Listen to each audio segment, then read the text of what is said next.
Fala, família vascaína, tudo bem? Sou eu, Mumuzinho da Colina, estamos iniciando mais um vídeo aqui no nosso canal. Como sempre, todos os dias, 8 horas da manhã, sai esse vídeo para vocês, vídeo opinião. Eu trago um tema, dou a minha opinião e vocês aí do outro lado, deixa aqui nos comentários a sua opinião e eu respondo a todos, porque é importante essa interação entre o criador de conteúdo, que sou eu, e vocês aí, nossos inscritos maravilhosos. Estamos juntos? E o tema de hoje é Luxemburgo, né? Ele deu uma entrevista ontem lá pro Bem Amigos e explicou um pouco de como o Vasco pode jogar aí, né, essas 12 partidas que ele, né, nominou como 12 finais que o Vasco tem aí no ano de 2021 para o término do Brasileirão. E também falou uma coisa em relação ao Benítez que vocês vão querer saber. Tamo junto?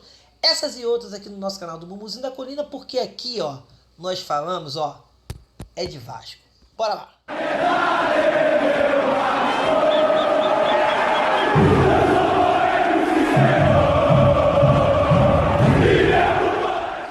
Então, família, bora falar um pouquinho aqui sobre o Luxemburgo, forma dele jogar.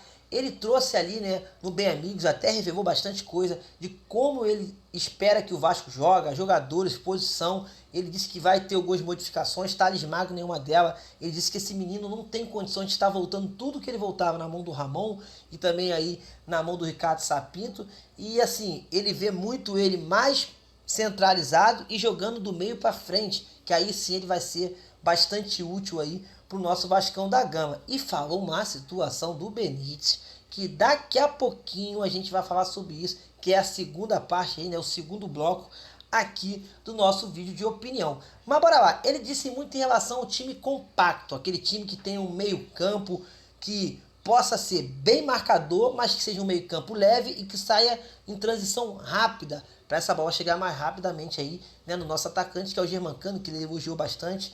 Não tem como não elogiar, um matador nato, quando pega a bola, faz o gol, independentemente se a bola é trabalhada ou não, a bola pingou na área, o Cano se prepara para chutar e fazer o gol, e muitos dos gols que ele fez foi assim. O John Costa lembrou muito bem em uma live que eu vi ele fazer, lá no Super Papo Vascaíno, ele disse, muitas das jogadas de gol do Vasco que o Germancano fez, não foram trabalhadas, foram bolas que sobraram na área, mas como ele é um cara que está muito, né, bem posicionado sempre, ele chega lá e faz o gol. Então assim, a gente sabe que se tiver um meio campo com a transição rápida, que consiga assim, de certa forma, dar uma bola de qualidade ao Germancano, é claro que o Vasco vai aumentar o número de gols. Mas ele disse algo mais interessante ainda, que ele disse, ó, um time entra em campo, ele tem que pensar o seguinte, não tomar gol.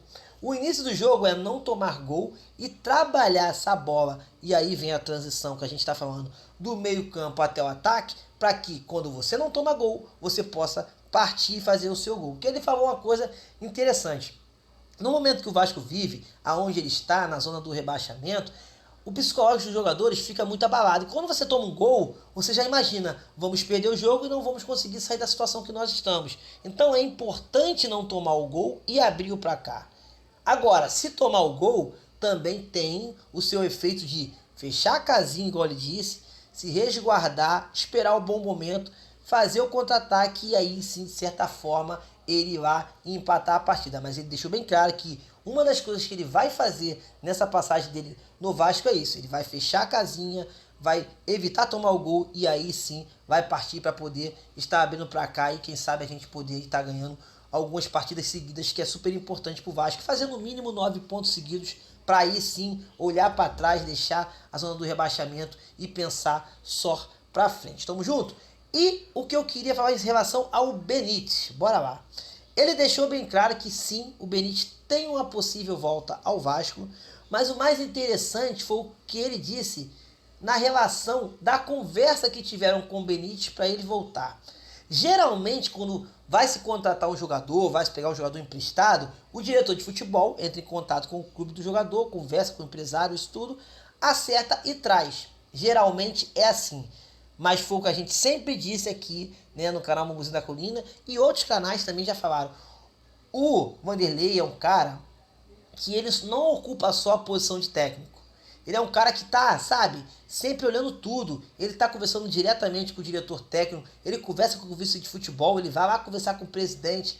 Entendeu? Se tiver um coordenador de futebol, ele conversa com o coordenador de futebol, porque ele quer estar por dentro de tudo que vai acontecer dentro do futebol. Ele não é aquele técnico que vai esperar a direção, não, tá aqui, ó, esse jogador tá aqui, pega pra você, treina aí, não, ó, esse aqui, ou que ele pedir a direção entregar. Não, ele gosta de estar por dentro de tudo do futebol para ele poder sempre estar bem amparado e passar o melhor para os seus jogadores. E a relação de custo-benefício do Benítez vir ao Vasco novamente, muito se jogou na conta, né, da Mais Vasco, porque não estava conversando, conseguindo dinheiro, isso, aquilo. Legal, eu acho que a parte da diretoria é uma e a parte de se conversar e convencer o jogador e os empresários são outra. Por que eu estou falando isso? Porque o Luxemburgo ontem na sua entrevista ele foi bem claro que ele ligou pro Benítez. Ele ligou com o Benítez, falou com o Benítez que precisava dele aqui, que esperava que ele voltasse, porque ele seria importante para o esquema tático que ele vinha arrumando. Mas um tempo atrás aí, mais ou menos há um dia e meio atrás, quando começou esse assunto de não, que o Benítez vai voltar, que não sei o quê, tudo se atribuía a uma gestão que possivelmente vai assumir o Vasco até o momento pela justiça, e aí não se tínhamos tocado no nome do Luxemburgo. Por isso é que eu gosto do Luxemburgo, porque ele não deixa nada passar limpo. Ele bota a cara, ele fala e a torcida fica sabendo do que acontece no clube. Porque até então, todo mundo se imaginava que não, ó, né? Eles deixaram o cara embora, deram mole, não conseguiram segurar e agora estão tentando correr atrás do prejuízo. E aí muitas pessoas, né, adeptos da Mais Vasco, ou pessoas que simpatizam, não, tá vendo aí, a gestão tá trabalhando isso, aquilo. Cara, tranquilo. Eu creio que há uma parte da gestão e há uma parte de quem convence. E na minha opinião, o peso do Vanderlei nessa situação é gigantesco. Porque, bora lá, vamos por uma parte. O Benítez, ele não teve contato com o Jorge Salgado, ele não teve contato com o Mais Vasco, ele não sabe como é que esses caras vão trabalhar. Mas com certeza ele conhece o Vanderlei. E com certeza ele conhece a história e o currículo do Vanderlei. E o empresário dele também. Então, quando o Vanderlei entra numa conversa, ele dá peso a essa conversa. Quem não lembra da vez que o Guarim veio ao Vasco? O Guarim contratou, né? O Mazuco fechou o contrato. Mas o peso da conversa que o Vanderlei Luxemburgo teve com o Guarim, mostrando para ele qual era a importância dele dentro do contexto do time, fez com que o Guarim não pensasse duas vezes e viesse. Então, na minha opinião, o Vanderlei, é igual eu sempre falo, ele não vai ser só o técnico do Vasco. Claro que ele não vai tomar o lugar lá do Alexandre Pássaro, de pegar e não, eu que vou fazer isso aqui. Não. Claro que o Alexandre Pássaro tem a parte dele burocrática de resolver os contratos, mas é sempre importante você ter um técnico de peso para poder convencer o jogador naquele papo boleiro que o Luxemburgo sabe fazer muito bem. O outro técnico que eu acho que faz isso muito bem feito é o Renato Gaúcho, no Grêmio. Você pode observar que ele pega jogadores que estão aí escanteados, isso, aquilo, convence o cara vem ao clube e tudo funciona. Então, assim, o que eu queria trazer para vocês? A importância do Luxemburgo dentro do elenco e dentro do clube de regata Vasco da Gama. Ele não vai ser só o técnico ou para-raio de salários atrasados. Ele é um cara que, se tiver ao lado dele, aí eu não estou dizendo que essa é, tá, gente? Não. Se ele tiver uma direção, né, uma diretoria que apoie o trabalho dele, que entenda a filosofia que ele quer trazer, o Vasco vai muito longe. Não estou dizendo que vai ser essa, não estou dizendo que vai ser lá a do Levin, possivelmente, entendeu? Mas, como eu sempre digo e falo, na minha opinião, o Somamos tem a cara do Vanderlei. A cara. É idêntico para ele. O Somamos é um projeto que anda ao lado do Vanderlei, porque o Vanderlei gosta de coisas audaciosas e grandes. Ele gosta de ser campeão, ele gosta de ganhar. Então, para mim, o melhor projeto para o Vasco e para o Vanderlei seria o Somamos. Essa é a minha opinião. Mas, infelizmente, o que está aí hoje, sim, é a Mais Vasco, porque pela justiça, até o momento, é sim a diretoria que vai assumir aí o Vasco da Gama.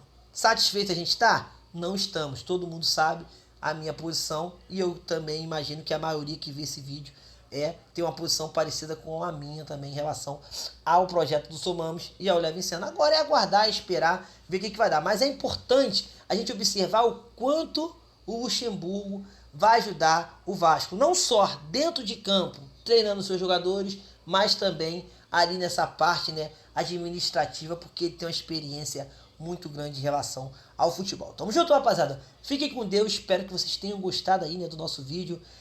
O nosso vídeo de opinião é uma opinião que eu tenho. Quero que vocês deixem aqui embaixo a opinião de vocês em relação a tudo que a gente conversou aqui nesse vídeo. Tamo junto? Fiquem com Deus, até a próxima. Fui, ó.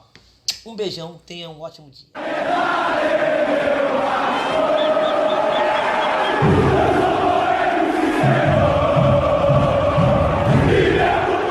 Carvas Assessoria Jurídica, seu auxílio nas áreas civil e trabalhista. Contatos: WhatsApp 21 981 90 2995. E-mail carvas_assessoriajurídica@hotmail.com.